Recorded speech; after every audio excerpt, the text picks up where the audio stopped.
Hi, it's Alaska Granny. We don't really understand why things that we rely on, count on having, why their price might fluctuate, but we can rely on the knowledge that the prices do go up. Occasionally they go down, and we are excited about that, but we go bonkers when the price goes up. People aren't ready to cope. People start complaining they can't afford this or that. Most of us realize that the price of almost everything goes up. That's the way life is. Things continue to go up. They may fluctuate and go down a little bit, but the prices are inching up. If you look at the price of whatever something costs whenever you were born, it's higher now than it ever was before. So the idea of being a prepper and stockpiling things you count on having and you rely on, buying them today when we realize the prices are only going to increase, just makes sense. You know you're going to want those things, and you know the price goes higher. And we also run into the possibility that those things may not be available. We live in an uncertain world, and we don't really know what the future holds, but we do know that the prices are going up, that things will fluctuate, and we don't really have any control over it. If you think you can't afford to be a prepper, that it costs too much, you don't have any money now, think about if the prices go up overnight where you live, how are you going to afford it then? It's going to be even harder.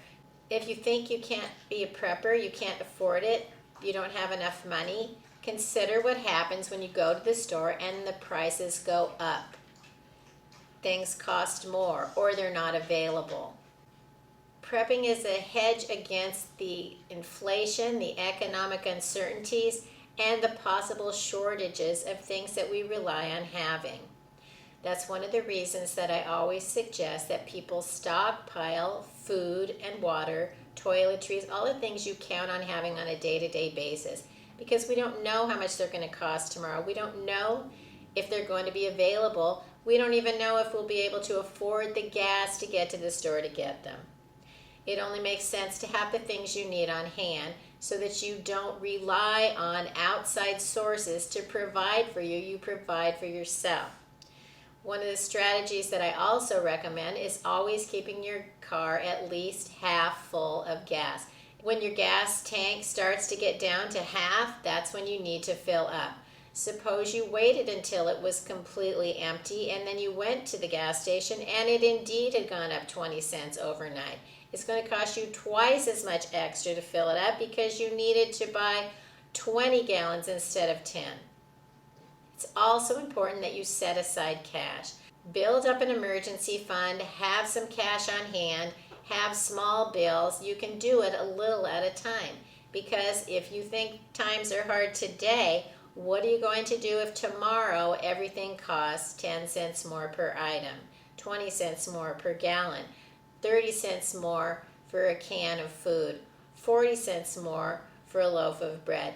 Those types of things happen. We can't control what the price of things will be in the future, but we can control how we're ready to respond to it. If you've stockpiled some food and if you have built up your emergency fund, you're going to be far better off, able to deal with that and ride out the storm while we figure out what to do next. Make sure that you're doing the best that you can with what you have. There's always a way to pinch back a penny, add a can of food, add a dollar bill to your emergency fund. There's always things you can do today, because trust me, the future can look bleak and it will get even harder to provide those things in the future if you haven't already figured out how to do it today with the availability that you have and the funds that you have today. It only makes sense to be a prepper and to have strategies going forward of how you're going to provide the things that you count on having. If you liked my video, I hope you'll share it with someone you think would also enjoy it. You can learn more at my website, alaskagranny.com, and I hope you'll subscribe to the Alaska Granny channel.